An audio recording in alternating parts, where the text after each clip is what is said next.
مع اقتراب نزول فيلم انت مان اند ذا واسب كوانتم مانيا، تعالوا نتكلم عن كل المفاهيم والحاجات اللي محتاجين تعرفوها قبل الفيلم ده، والحاجات اللي انتم محتاجين تتفرجوا عليها قبل فيلم انت مان اند ذا واسب كوانتم مانيا اللي نازل 17 فبراير. طبعا قبل كل فيلم مارفل بنبقى كده في حالة من البحث عن كل الحاجات اللي احنا محتاجين نفتكرها، كل الحاجات اللي احنا محتاجين نعرفها عن الشخصية اللي في الفيلم او عن المفاهيم والمعلومات اللي في فيلم معين نزل. وانا قررت ان انا اوفر عليكم كل البحث ده في الفيديو ده. هنتكلم عن كل الحاجات اللي احنا محتاجين نعرفها عن انتمان، عن الكوانتم ريلم، عن كانج نفسه، واي معلومات انتم محتاجين تعرفوها عن الفيلم ده وعن الشخصية دي. وكمان ايه الافلام او المسلسلات اللي انتم محتاجين تتفرجوا عليها من عالم مارفل السينمائي عشان تبقوا فاهمين الفيلم بتاع انت مان اند واسب كوانتمانيا بكل سهولة، عشان ما تتفرجوش على العالم السينمائي كله. الحاجات كلها طبعا كتيرة، فمش هيكون في وقت للناس كلها انها تتفرج على كل حاجة عشان تتفرج على الفيلم ده بس. ففي الفيديو ده هو ده اللي احنا هنعمله. بس قبل ما نبتدي متنسوش تعملوا لايك وتشتركوا في القناة وتفعلوا الجرس، وتكتبوا لي انتوا كمان في الكومنتات لو في حاجة عايزين تعرفوها، لو في فيديو عايزيني اعمله او فيلم او مسلسل عايزيني اتكلم عنه. ما تنسوش تكتبوا ده في الكومنتات، ويلا نبتدي نشوف هنتكلم عن ايه. في 4 مشاريع محتاجين تتفرجوا عليهم قبل انت مان اند ذا واسب كوانتم مانيا. طبعا بدون شك هنتفرج على فيلم انت مان وانت مان اند ذا واسب. هما بداية شخصية سكوت لانج في عالم مارفل السينمائي، وهي دي الحاجات اللي بنشوفه فيها والمعلومات اللي احنا هنبقى عايزين نعرفها. تاني حاجة نتفرج على مسلسل لوكي. لو شفتوه ممكن تشوفوه تاني او تشوفوا اخر حلقة من المسلسل، لان فيها بنفهم كانج عامة، بنفهم مفهوم المالتيفيرس وكل الفاريانتس والحاجات دي كلها بنفهمها في المسلسل ده. فمهم جدا تتفرجوا عليه قبل فيلم انت مان اند ذا واسب كوانتمانيا. واخر حاجه تتفرجوا على افنجرز اند جيم. اعتقد ان كلنا ممكن نكون شفناه كذا مره. لو ما شفتوش بقالك فتره او ما شفتوش لازم تتفرج عليه عشان نفهم بالظبط الحبكه بتاعت انت مان في الفيلم ده، وازاي هترتبط بفيلم انت مان اند ذا واسب كوانتمانيا. بس ببساطة هي دي كل الحاجات اللي انتوا محتاجين تتفرجوا عليها، مش حاجات كتيرة قوي مقارنة ببعض المشاريع التانية. فتعالوا بقى نتكلم عن المفاهيم اللي في الحاجات دي كلها. طيب تعالى نبتدي من الأول نفهم قوة أنت مان عامة، ازاي بيقدر يصغر ويكبر والحاجات دي كلها. الموضوع كله بيبتدي بحاجات اسمها جزيئات بيم أو البيم بارتكلز. دي حاجات اخترعها العالم هانك بيم أيام ما كان بيشتغل في المنظمة بتاعة شيلد في عالم مارفل السينمائي. لكن بعد كده اكتشف كل الأخطار اللي ممكن تظهر من الاختراع بتاعه ده، بعد ما هو نفسه لبس البدلة بتاعة أنت مان، وكان الهيرو أنت مان لفترة معينة هو ومراته جانيت فان داين. فالاتنين كانوا انت مان اند ذا واسب في الثمانينات والسبعينات، لحد ما اكتشف الاخطار اللي بتشكلها الاختراع بتاعه، من ان ممكن اي حد يصغر بشكل كبير جدا، ان هو يختفي من العالم بتاعنا ده ويدخل عالم تاني اسمه الكوانتم ريم. فبالتالي قرر ان هو يحجب الاختراع بتاعه عن الشركة بتاعت المنظمة بتاعت شيلد، ويخبيه لفترة طويلة جدا.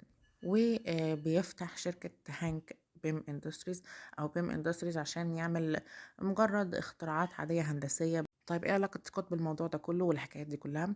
بعد سنين طويلة جدا حد في شركة هانك بيم بيحاول ان هو يسرق الاختراع بتاعه ويعمل منه بدلات عشان الجيش الامريكي ياخدها ويحارب بيها. فبيضطر ان هو يستعين بسكوت لانج عشان يحصل على الاختراع بتاعه، بان هو يلبس بدلة انت مان ويبتدي ان هو يصغر ويحصل على القوة دي. اسكتلانج عامة حياته كانت طبيعية جدا. كان مجرم بيسرق مع أصحابه، وكان بيدخل السجن كتير جدا. عشان كده اتطلق من مراته ومش بيحصل على حضانة بنته بسبب حياته اللي مش مستقرة، وعدم قدرته على حصول على دخل مستقر ان هو يقدر يحصل على حضانة بنته. فحياته اللي مش مستقرة دي بتبقى مش مستقرة اكتر بعد ما بيحصل على بدلة انتمان وبيساعد هانك بيم. نرجع بقى تاني لقصة دارين كروس. فبعد ما بيحصل على التكنولوجيا بتاعت هانك بيم وبيصنع منها بدلة اليالو جاكيت، بيضطر ان هو يلبسها عشان يعرف يهزم سكوت ويكمل في الخطة بتاعته. لكن اثناء المعركة اللي ما بينهم دارين بيحصل مشكلة كبيرة جدا وبيصغر بشكل كبير وبيدخل العالم الكامل. وهنتكلم عن الكوانتم ريلم او العالم الكامل ده بعد شوية. وبيفضل فيه وهو هيبقى الشرير مضك في فيلم انت مان اند ذا واسب كوانتم مانيا. عشان كده حتى بنشوف في نهاية فيلم انت مان الاول ان هو دراعه ورجله بيصغروا بشكل غريب جدا، آآ وشه بيفضل كبير، فهو ده اللي خلّاه متشوّه وهيبقى بالشكل اللي هو عليه في فيلم Ant-Man and the Wasp: Quantumania.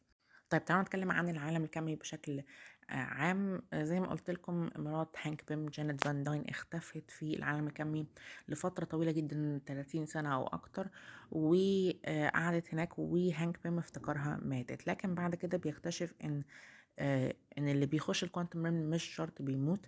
لما سكوت دخل الكوانتم ريلم وطلع بشكل سريع جدا، فاكتشف ان هو مش شرط اللي يكون بيدخل هناك بيموت، فبيحاول ان هو يخترع حاجات ويعمل ابحاث لمدة 3 سنين عشان يشوف ازاي يقدر يدخل الكوانتم ريلم ويطلع تاني وينقذ مراته جانيت فان داين. بالذات كمان ان هي كانت بتبعت لهم رسائل ان هم ينقذوها من المكان ده، وبالفعل بيقدر ان هو يطلع مراته من العالم الكمي، وبيكتشف ان مش شرط اللي هناك يموت، وكمان بيكتشفوا ان ده عالم كبير جدا فيه حضارات وفيه اماكن وكائنات حية زي العالم بتاعنا بشكل طبيعي جدا. فبالتالي الكوانتم ريلم هو مكان كمي موجود مع العالم بتاعنا بشكل طبيعي، لكن بيكون صغير جدا. البشر مش بيقدروا يشوفوه، مش بيقدروا يأثروا عليه بأي شكل من الأشكال، والوقت فيه بيعدي بشكل مختلف. فمثلا لو عدى 5 ساعات في الكوانتم ريلم بيكونوا 5 سنين أو أكتر أو أقل، مش بالظبط. فسكوت مثلا لما اتحبس في الكوانتم ريلم في نهاية فيلم أنت مان أند ذا واسب، كانوا 5 ساعات بالنسبة له، لكن كانوا في الحقيقة 5 سنين. لكن لما جانت اتحبست هناك، عدى عليها الوقت بشكل طويل شوية وعجزت عادي. وما كانوش بالنسبة لها 30 ساعة مثلا أو وقت قليل، فالموضوع مش واضح، لكن الوقت هناك بيمر بشكل مختلف تماما عن العالم بتاعنا العادي. طيب كده أنا اتكلمت عن كل الحاجات اللي بتخص أنت مان وكل الناس اللي يعرفها وعيلته وكل الكلام ده. تعالوا بقى نتكلم عن كانج نفسه، لأن هو مهم جدا طبعا في الفيلم ده، هو الشرير الأساسي والمهم للفترة الجاية عامة في عالم مارفل السينمائي. طبعا الشخصية اللي شفناها في لوكي في آخر حلقة كانش كانج اللي هيظهر في الفيلم ده، ما كانش هو، كان نسخة منه في المالتيفيرس. وهو اللي فاز على كانج ده في الحرب بتاعة المالتيفيرس، وساعد ان هو يهزمه ويهزم الخطة بتاعته. لكن بعد ما سيلفي موتته، ده فتح الباب ان عوالم كتيرة تظهر، ومنها العالم اللي هيجي منه كانج بتاع الفيلم ده وكانج الأساسي بتاعنا. وده مش كانج الوحيد اللي هنشوفه، هنقدر نشوف منه كذا نسخة في عوالم كتيرة جدا في الموسم التاني من مسلسل لوكي، وده اللي يتكلموا عنه. فلازم تبقوا عارفين وحاطين في الاعتبار ان النسخة اللي هتظهر في الفيلم ده هي النسخة الأساسية اللي هتكون آم، أساس المشاكل والكونفليكت كله اللي في عالم مارفل السينمائي. لكن ده ما يمنعش ابدا ان النسخة التانية برضو ممكن تكون مهمة في حاجات معينة، وده اللي هنعرفه في المستقبل. طيب، يبقى كده النسخة بتاعت كانج اللي ظهرت في مسلسل لوكي كان قوي جدا، قدر ان هو يوحد الخط الزمني كله بتاع الأحداث في عالم مارفل السينمائي لحد المرحلة الرابعة، عشان يبعد أي حروب، يبعد أي أخطار من كانج الأساسي ده. لكن برضو بعد ما سيلفي قتلته، ده أدى إن الخطوط الزمنية تنفتح ويبقى في عوالم موازية كتيرة جدا، منها كانج الشرير ده. بس كده دي كل الحاجات اللي انتم محتاجين تعرفوها وتشوفوها من عالم مارفل السينمائي عشان تتفرجوا على فيلم انت مان اند ذا واسب: كوانتمانيا. اكتبوا لي لو محتاجين تحليل لمسلسل لوكي تاني عشان نفهم كده الحاجات اللي فيه، ونستعد للموسم التاني اللي نازل السنة دي في الصيف. لو في اي مسلسل اي فيلم عايزين اتكلم عنه اكتبوا لي في الكومنتات، وما تنسوش تعملوا لايك وتشاركوا القناه وتفعلوا الجرس. وسلام.